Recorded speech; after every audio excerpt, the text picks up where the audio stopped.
اور دوسرے لوگ عرفات میں جاتے تھے اور وہاں سے ہو کر واپس لوٹتے تھے. اور عرفہ کا وقوف حج کا اعظم رکن ہے. صحیح. جس کے فوت ہو جانے کی صورت میں تلافی بھی نہیں ہوتی، حج فوت ہو جاتا ہے. تو اللہ تعالیٰ نے یہاں سرور کائنات کو ہدایت فرمائی کہ جہاں سے لوگ لوٹا کریں، یعنی عرفات میں سے ہو کر مزدلفہ آتے ہیں، اسی طرح آپ بھی وہیں سے لوٹے جہاں سے لوگ لوٹتے ہیں.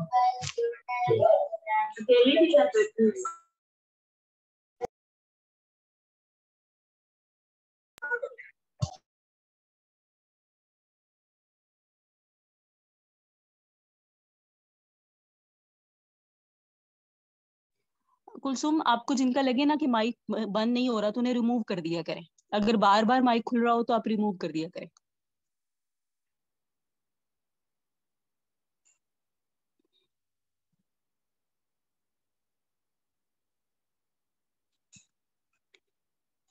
اللہ اکبر.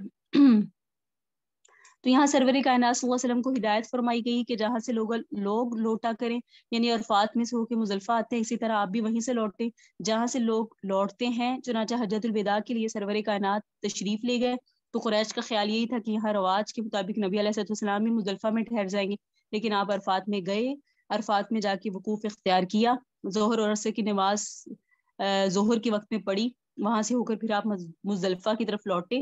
تو ثم افیضوا من حیث افاض الناس کا مطلب یہی تھا.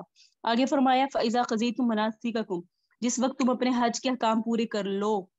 یہ نا جو حج کے مناسک کا لفظ ہے، یہ کس کی وجہ سے ہے؟ مناسکنا. یہ حضرت ابراہیم نے دعا مانگی تھی جو ہم نے سورہ بقرہ میں پڑھی تھی، ارینا مناسکنا،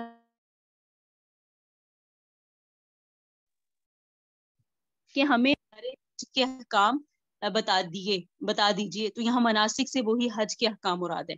ٹھیک ہے، یعنی وقوف عرفہ بھی ہو گیا، وقوف مزدلفہ بھی ہو گیا، اس کے بعد 10 تاریخ کو جمرہ عقبہ میں رمی بھی ہو گئی، قربانی بھی کر لی، سر بھی منڈوا لیا، طواف زیارت بھی کر لیا. اب یہ حج کے احکام پورے ہو گئے. صحیح.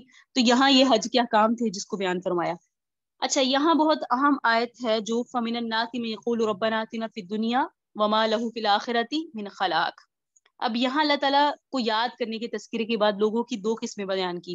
بعض لوگ ایسے ہیں کہ اپنی عبادت میں اور اللہ کو یاد کرنے میں ان کا مقصد صرف دنیا ہوتی ہے اور آخرت کے متعلق ان کا عقیدہ نہیں ہوتا، یا آخرت کی ان میں طلب نہیں ہوتی. اس لیے وہ جو دعا کرتے ہیں، وہ جو عبادت کرتے ہیں، ان کا مقصد یہی ہوتا ہے کہ اللہ تعالیٰ دنیا کی ہمیں دنیا کے اندر اولاد دے دے، ہمیں دنیا کے اندر مال دے دے، جائیداد دے دے، عزت دے دے. اس قسم کے ان کے مقصد ہوتے ہیں. اللہ تعالیٰ فرماتے ہیں جو اپنی عبادات اور ذکر صرف دنیا کے لیے کرتے ہیں نا، ان کو ہم دے دیں گے. اللہ کا وعدہ ہے بھائی، جو طلب کرو گے دے دو گے، دے دیا جائے گا. تو فرمایا فَمِنَ النَّاسِ مَن يَقُولُ رَبَّنَا آتِنَا فِي الدُّنْيَا، جو دنیا مانگتے ہیں انہیں دنیا مل رہی ہے، وَمَا لَهُ فِي الْآخِرَةِ مِنْ خَلَاقٍ، ایسے لوگوں کے لیے پھر آخرت میں کچھ نہیں ہے. لیکن بعض ایسے ہیں جو کہتے ہیں رَبَّنَا آتِنَا فِي الدُّنْيَا حَسَنَةً وَفِي الْآخِرَةِ حَسَنَةً وَقِنَا عَذَابَ النَّارِ. ہاں، دنیا مانگنا کوئی مسئلہ نہیں ہے، لیکن دنیا کو ہی مانگنا یہ مسئلہ ہے. تم دنیا بھی مانگو اور اللہ سے آخرت بھی مانگو. لیکن یاد رکھیے جو دعا ہے نا، یہ بہت جامع دعا ہے جس میں دنیا اور آخرت کی بھلائی ہے. سرور کائنات یہ دعا کثرت سے کیا کرتے تھے. طواف کی حالت میں اس کا پڑھنا مستحب ہے. ایک روایت میں آتا ہے کہ رکن یمانی اور حجر اسود کے درمیان اللہ تعالیٰ کی طرف سے 70 فرشتے متعین ہیں. جو شخص وہاں یہ دعا کرتا ہے ربنا آتنا فی الدنیا حسنہ وفی الآخرۃ حسنہ وقنا عذاب النار، تو فرشتے اس پر آمین کہتے ہیں. تو دنیا اور آخرت دونوں کی خیر کو یہ دعا جامع ہے. بلکہ بعض حضرات نے ان کتابوں میں جو عملیات کے بارے میں لکھی ہیں تحریر کیا، اگر کوئی شخص اس دعا کو پڑھتا ہے تو اللہ تعالیٰ اس کو نیک بیوی دیتے ہیں. اور عذاب النار سے اس کا استنباط کیا کہ اللہ تعالیٰ ہمیں جہنم کے عذاب سے بچا، کیونکہ دنیا کے اندر بری بیوی کا مل جانا جہنم ہی ہے. تو جو اس کو پڑھتا ہے اللہ رب العزت اسے دنیا میں نیک سیرت نیک صورت بیوی سے نوازتے ہیں. بہرحال جو دعائیں قرآن کریم میں آئی ہیں، حدیث شریف میں جن کا ذکر صراحتاً آیا ہے، ان دعاؤں کا پڑھنا قبولیت کے زیادہ قریب ہوتا ہے. فرمایا واللہ سریع الحساب، اللہ جلدی حساب لینے والے ہیں. اس میں بروں کے لیے وعید ہے، نیکوں کے لیے بشارت ہے. ظاہری بات ہے اللہ جلد حساب لینے والے ہیں، تو بروں کا برا عمل ہوگا تو انہیں تو ڈر لگے گا، اور نیکوں کے لیے اس میں بشارت ہے کہ اللہ حساب لیں گے. ظاہری بات ہے عمل پر اجر ملے گا، جزا ملے گی. وَاذْكُرُوا اللَّهَ فِي أَيَّامٍ مَّعْدُودَاتٍ، چند گنے ہوئے دنوں میں اللہ کو یاد کیا کرو. اس سے وہی ایام مینا مراد ہے، 2 یا 3 ایام مینا. آپ کو پتا ہونا چاہیے جاہلیت میں 2 قسم کے لوگ تھے. بعض کہتے تھے مینا میں 2 دن ہی ٹھہرنا چاہیے، تیسرے دن ٹھہرنا گناہ ہے. بعض کہتے تھے 3 دن ٹھہرنا چاہیے. مینا، عرفات، مزدلفہ حج میں ہوتے نا، تو یہ جو مینا ہے اس میں ہوتی تھی شیطانوں کو کنکریاں ماری جاتی ہیں. تو بعض کہتے تھے کہ 11 ذی الحج اور 12 کو ہی ٹھہرے، 13 کو نہ ٹھہرے. بعض کہتے تھے نہیں ٹھہرا 13 کو بھی ٹھہرے، 2 دن کے بعد واپس آ جانا. بعض کہتے تھے گناہ ہے، اور بعض ایسا اس کے برعکس کہتے تھے. تو یعنی دونوں فریق ایک دوسرے کے عمل کو معصیت گناہ قرار دیتے تھے. جو 3 دن ٹھہرتے تھے وہ کہتے تھے جو 2 دن میں آ گیا وہ گناہ گار ہے، اور جنہوں نے 2 دن رات میں عادت اختیار کی لی وہ سمجھتے تھے 2-3 دن ٹھہرنا ہے یہ گناہ ہے. تو اللہ تعالیٰ نے دونوں باتوں کو واضح فرما دیا. اگر کوئی 2 دن میں جلدی کر کے چلا جائے تو بھی اس پر کوئی گناہ نہیں ہے، اور اگر کوئی دیر کر دے اور تیسرے دن یعنی 13 ذی الحج بھی ٹھہرا رہے اس پر بھی کوئی گناہ نہیں. دونوں عمل ہی جائز ہے، فی حد ذاتی ہی جائز ہے. اگر تیسرے دن ٹھہرا تو افضل ہے. جائز ناجائز کا مسئلہ نہیں، افضل ہے. ظاہری بات ہے ثواب زیادہ ملے گا. صحیح. آگے سنیں. وَمِنَ النَّاسِ مَن يُعْجِبُكَ قَوْلُهُ فِي الْحَيَاةِ الدُّنْيَا. لوگوں میں بعض وہ شخص ہیں کہ اگر وہ آپ سے بات کریں تو اے نبی صلی اللہ علیہ وسلم آپ کو ان کی بات کا انداز اچھا لگتا ہے. وَيُشْهِدُ اللَّهُ عَلَى مَا فِي قَلْبِهِ. اور وہ شخص گواہ بناتا ہے اللہ کو اس چیز پر جو اس کے دل میں ہے. وَهُوَ لَدُ الْخِصَامِ. اور وہ جھگڑے پہ ضدی ہے. وَإِذَا تَوَلَّى سَعَىٰ. جب وہ پیٹ پھیر کر جاتا ہے تو کوشش کرتا ہے فی الارض زمین میں لیفسد فیہا تاکہ زمین میں فساد برپا کرے. وَيُهْلِكَ الْحَرْثَ. ہلاک کر دے کھیتی کو، والنسل حیوانات کو. واللہ اور اللہ لا يحب الفساد. فساد کو پسند نہیں فرماتے. اذا اور جب قیل لہ اس سے کہا جاتا ہے اتق اللہ اللہ سے ڈرو، اخذته العزۃ بالاثم تو غرور اس کو گناہ پر بران گرفتہ کرتا ہے. فحسبہ جہنم اس کا ٹھکانہ اس کے لیے کافی جہنم ہے. ولبئس المہاد اور وہ برا ٹھکانہ ہے. ومن الناس لوگوں میں بعض وہ ہیں من یشری نفسہ ابتغاء مرضات اللہ جو کھپا دیتے ہیں اپنے جان کو اللہ کی رضا کے چاہنے میں. سبحان اللہ. بعض لوگ وہ ہیں جو کھپا دیتے ہیں اپنی جان کو اللہ کو راضی کرنے میں. واللہ رؤوف بالعباد. اللہ بندوں کے ساتھ مہربانی کرنے والا ہے. یا ایھا الذین آمنوا اے وہ لوگ جو ایمان لائے ادخلوا داخل ہو جو فی السلم اسلام میں کافہ پورے کے پورے. ولا تتبعوا خطوات الشیطان شیطان کے نقش قدم پر مت چلو. انہ لکم عدو مبین بے شک وہ تمہارا کھلا دشمن ہے. فَإِن زَلَلْتُم مِّن بَعْدِ مَا جَاءَتْكُمُ الْبَيِّنَاتُ اگر تم پھسل گئے بعد اس کے کہ تمہارے پاس واضح دلائل آگے. فَاعْلَمُوا جان لو أَنَّ اللَّهَ عَزِيزٌ حَكِيمٌ اللہ زبردست ہے حکمت والا ہے. هل ينظرون تم انتظار نہیں کرتے الا مگر یہ کہ ان یأتیہم اللہ فی ظلال من الغمام مگر اس بات کا کہ آ جائے ان کے پاس اللہ. یعنی تم انتظار کرتے یہ لوگ مگر اس بات کا کہ اللہ آ جائے ان کے پاس ظلال من الغمام بادل کے سائبانوں میں. والملائکۃ اور فرشتے ان کے پاس بادل کے سائبانوں میں آ جائیں. وقضی الامر اللہ کا فیصلہ پورا ہو گیا. وإلی اللہ ترجع الامور اللہ کی طرف تم سب کو لوٹ کر جانا ہے. احکام حج کے تذکرے میں 2 قسم کے لوگوں کا ذکر آیا. ایک ہوتے ہیں طالب دنیا اور ایک ہوتے ہیں طالب آخرت. دنیا طالب کافر ہو سکتا ہے اور منافق بھی ہو سکتا ہے، اور طالب آخرت صرف مومن ہوتا ہے جس کا پیچھے ذکر آیا. پہلی آیت جو آپ کے سامنے پڑھی وَمِنَ النَّاسِ مَن يُعْجِبُكَ قَوْلُهُ فِي الْحَيَاةِ الدُّنْيَا اس کا شان نزول ایک منافق تھا جس کا نام تھا اخنس بن شریک. سرور کائنات کی مجلس میں آتا، زبان کا بڑا فصیح اور بلیغ تھا، بڑی چرب زبانی کرتا، سامنے بیٹھ کے بڑی محبت کا اظہار کرتا، بڑا اخلاص کو نمایاں کرتا. بات بات میں یوں کہتا ہے اللہ گواہ ہے کہ جو میں کہہ رہا ہوں میرے دل میں یہی ہے. میں آپ کے حق میں بڑا مخلص ہوں. اس طرح مشورے دینے کی کوشش کرتا اور یوں سرور کائنات کا قرب حاصل کرنے کے لیے کوشاں تھا. مقصد اس کا یہ تھا کہ آپ کا قرب حاصل کر کے دنیاوی فائدے حاصل کیے جائے. اس کی جو خراب اور خبیث فطرت تھی باہر نکل کر فساد مچاتا، کسی کی کھیتی اجاڑتا، کسی کے جانوروں کو نقصان پہنچاتا. اپنی اس خبیث فطرت کو چھپانے کا اس نے یہ ذریعہ بنایا ہوا تھا کہ چاپلوسی اور تعریف کر کے آپ کی مجلس میں قرب حاصل کرتا. ایسے موقع پر مقصد یہ ہوتا کہ جب لوگ ہمیں دیکھیں گے کہ ہم بڑے مقرب ہیں اول تو ہماری شکایت کرنے کی کوشش نہیں کریں گے، اور اس کا تو بڑا تعلق ہے شکایت کرنے کی ضرورت نہیں ہوگی، اور اگر کوئی شکایت کرے گا تو بھی سرور کائنات اس کا اعتبار نہیں کریں گے. یہ تو بہت اچھا آدمی ہے، دیکھو اس قسم کی باتیں میرے ساتھ کرتا ہے. تو اللہ نے واضح فرما دیا آپ کو کبھی کبھی کسی کی بات کرنے کا انداز اچھا لگ سکتا ہے، ٹھیک ہے، وہی شیء اللہ علیہ فی قلبہ، لیکن اللہ گواہ ہے اس کے دل میں کیا ہے. منافق کا یہی رویہ اختیار کیا ہوتا ہے منافقوں نے تو، اور منافقین نے یہی رویہ اختیار کیا ہوا بھی تھا. اس لیے اس قسم کے دشمنوں سے اللہ تبارک و تعالیٰ نے سرور کائنات کو مطلع فرمایا ایسے لوگوں سے ہوشیار رہیں جب دنیاوی زندگی کی یہ دنیاوی زندگی چاہتے ہیں، اپنی دنیاوی مفاد کی خاطر ایسے کرتے ہیں، اخروی مفاد ان کا آپ سے کچھ نہیں ہے. پھر ان کا حال یہ بیان کیا کہ اگر انہیں کوئی یہ کہہ دے نا کہ تم شرارت مت کرو، وَإِذَا تَوَلَّى سَعَىٰ فِي الْأَرْضِ تو آخر میں اس میں یہ الفاظ فرمائے اخذت العزت بالاسم، کہ پھر ان کا غرور نفس، ان کی عزت نفس ان کو مہلت نہیں دیتی کہ وہ نصیحت کرنے والوں کی نصیحت پر کان دھرے. ٹھیک ہے، کیونکہ یہ اخنس بن شریک کا حال بیان کیا گیا، آپ کے پاس سے تو چلا جاتا ہے، زمین میں فساد کرتا ہے پھر، اور یہ ایسی ایسی باتیں کرتا ہے کہ لوگوں کی کھیتیوں کو اور نسل کو تباہ کرنے کی کوشش کرتا ہے، اور اللہ فساد کرنے والوں کو پسند نہیں کرتے. اور جب اسے کوئی نصیحت کرتا ہے نا، اخذت العزت بالاسم، یہ ہر منافق کا حال ہے، جب اسے نصیحت کی جائے نا تو وہ اپنی عزت نفس ایگو کے خلاف سمجھتا ہے اس کو. تو یہاں فرمایا ان کا یہ خیال ہوتا ہے کہ اگر کسی کے کہنے پر ہم مان لیں گے تو ہماری کمزوری ہو جائے گی، ہماری کمزوری واضح ہو جائے گی. اللہ نے فرمایا خبیث نفس انسان کی عادت ہوتی ہے کہ اگر اسے کوئی سمجھائے تو سمجھانے کے بعد وہ مزید ضد میں آتا ہے، صرف یہ ظاہر کرنے کے لیے کہ میرے مان جانے کی صورت میں میری عزت کو، میرے غرور کو نقصان پہنچے گا. لوگ کہیں گے دیکھو فلاں نے اسے روک کر یہ رک گیا. تو فرمایا اذا قیل، منافق کا تکبر فرمایا ایک جگہ سورہ منافقین میں کہا گیا ہے اذا قیل لهم تعالوا یستغفر لکم رسول اللہ ورأیتہم یسدون، کہ جب انہیں کہا جاتا ہے اللہ کے حبیب کے پاس جاؤ وہ تمہارے لیے استغفار کریں تو یہ آپ سے بھی اعراض کرتے ہیں، یعنی اتنے متکبر ہوتے ہیں. تو یہاں منافق کا حال اس آیت میں آقا علیہ السلام پر واضح فرمایا گیا، اور کلی طور پہ ہر منافق کا یہ علامت بیان کر دی گئی. اور فرمایا بعض ایسے بھی ہیں جو اتنے مخلص ہیں کہ انہوں نے اپنے آپ کو اللہ کی رضا جوئی کے لیے، اللہ کی خوشنودی کے لیے، اللہ کو راضی کرنے کے لیے اپنی جانوں کو بیچ دیا. سبحان اللہ، دنیاوی زندگی کو ختم کر دیا، صرف اللہ کے لیے انہوں نے اپنے آپ کو بیچ دیا، اور اللہ بھی ان کے معاملے میں شفقت کرنے والے ہیں.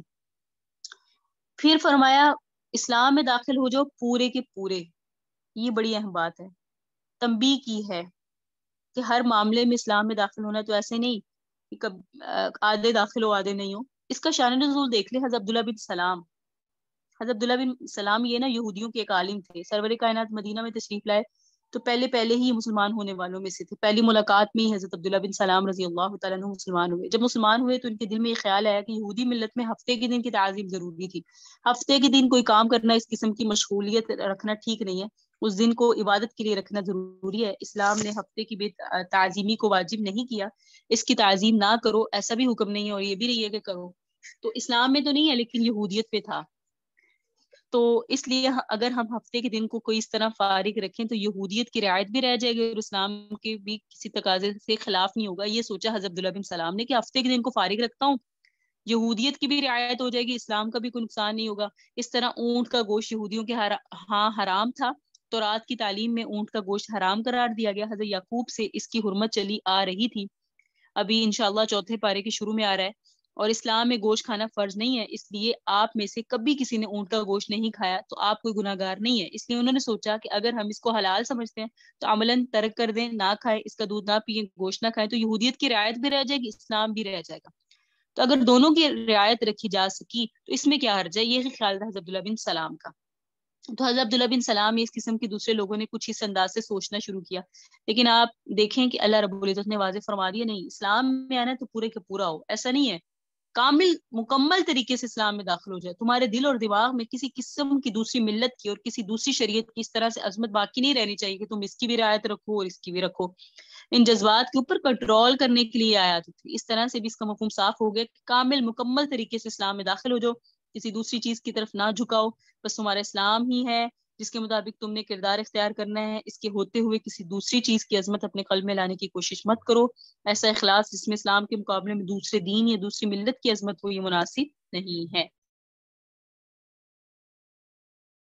آگے فرمایا من بعد ما جاءتکم البینات فإن زللتم من بعد ما جاءتکم البینات، جس میں فرمایا جس میں قرآن جو ہے نا، بس اگر تم ڈگمگا جاؤ بعد اس کے کہ تمہارے پاس آ گئی روشن دلیلیں یعنی قرآن، اس کے آنے کے بعد اگر تم پھسل جاؤ تو اللہ تعالیٰ پکڑے گا. یہ تو واضح دلائل آ جانے کے بعد ہے، اور بعض چیزیں ایسی جن کے متعلق واضح دلائل نہیں آتی، اجتہادی ہوتے ہیں، اس میں بھی ہمیں بھٹکنے کی ضرورت نہیں ہے، بلکہ علماء سے رجوع کریں. اور جو واضح احکام ہے ان کے بارے میں شک کی گنجائش نہیں ہے. جب بھی قرآن کے کسی حکم کے بارے میں شک آ گیا، چاہے ایک زبر کے بارے میں آ گیا، یہ چیز دائرہ اسلام سے خارج کر دیتی ہے. آگے آیت نمبر 209 اور 210، ادھر وعید ہے کہ جو واضح دلائل کے آنے کے بعد نہیں سنبھلتے اور اتنا کھلکھلا کے سمجھا دینے کے بعد بھی وہ نہیں سنبھلتے تو وہ اللہ کے عذاب کے آنے کے منتظر ہے. جب اللہ کا عذاب آئے گا تو پھر ان کو مہلت نہیں دی جائے گی. فرمایا هل ينظرون الا ان ياتيهم الله في ظلال من الغمام، یہ چاہتے کیا ہیں کہ اللہ ان کے پاس آئے سائبان میں، اللہ کی تجلی بھی ہو رہی ہو اور اللہ کو دیکھ رہے ہوں، فرشتے بھی ان کے سامنے آ جائیں اور یہ کھلم کھلا اللہ کو دیکھ لے، فرشتوں کو دیکھ لیں اور پھر کہیں ہم مانیں گے. ایسا نہیں ہے. صحیح. یہ اگر ایسا چاہتے ہیں تو اس طرح نہیں ہوتا، کیونکہ دین وہی مقبول ہے، اسلام وہی مقبول ہے، اور وہ اسی کی اللہ نے ہم سے ڈیمانڈ کی ہے جو غیب پر ہو. سورہ بقرہ میں شروع میں پڑھا ہے نا، ایمان لاؤ بالغیبی، غیب پر. دیکھنے کے بعد ایمان تو پھر کافر بھی لے آئیں گے. تو آسمان کی طرف سے بادلوں کے سائبان میں رب آ جائے، فرشتے آ جائے، تو فرمایا ان میں اللہ کا عذاب آ جائے گا، فرشتوں کی فوجیں آئیں گی، تمہیں نیست و نابود کر دیں گی، معاملہ ہی طے کر دیا جائے گا. تم اس بات کے منتظر ہو جب اس قسم کا واقعہ پیش آ جائے جیسے پچھلی امتوں میں پیش آئے، تو پھر یاد رکھو سنبھلنے کا وقت نہیں ملے گا. وَإِلَى اللَّهِ تُرْجَعُ الْأُمُورُ، اللہ ہی کی طرف تمہیں لوٹ کر جانا ہے. اس قسم کا واقعات کا اختیار کرنا سب اللہ کو ہے، سب امور لوٹ کر اللہ کی طرف جائیں گے. اللہ تعالیٰ چاہے تو تمہیں دلائل کے ساتھ سمجھائے، اللہ تعالیٰ چاہے تو تمہیں دلائل کے ساتھ سمجھائیں، اور چاہے تو تمہیں نہیں سمجھنے کی صورت میں تم پر عذاب اتار دیں. یہ اللہ کے اختیار میں، اللہ کے رسول کے اختیار میں نہیں ہے. اس طرح سے وعید دی گئی کہ واضح آیات اور واضح ہدایات کے آنے کے بعد مخالفت نہیں کرنی چاہیے، بلکہ اتباع کرو. اور اگر تم ان واضح دلائل کی اتباع نہیں کرو گے پھر پھسل جاؤ گے تو متبع شیطان سمجھے جاؤ گے. پھر ڈرو اس بات سے کہ اللہ تعالیٰ کے عذاب کی گرفت میں آ جاؤ. پھر ایسا ہو سکتا ہے کہ دنیا میں تم میں نیست و نابود کر دیا جائے، اور اگر دنیا میں نیست و نابود نہیں کیے گئے تو آخرت میں تو تمہارا انجام وہی ہوگا جو شیطان کے پیروکاروں کا ہوتا ہے. سبحانک اللہم و بحمدک، اشہد ان لا الہ الا انت، استغفرک و اتوب الیک. هذا هو المرام، والله اعلم بحقیقت الکلام. سبحان ربک رب العزۃ عما یصفون وسلام علی المرسلین والحمد للہ رب العالمین. آیت نمبر 211 سے انشاءاللہ ہم سبق کا پھر آغاز کریں گے. اللهم صل على محمد وعلى ال محمد كما صليت على ابراهيم وعلى ال ابراهيم انك حميد مجيد. اللهم بارك على محمد وعلى ال محمد كما باركت على ابراهيم وعلى ال ابراهيم انك حميد مجيد.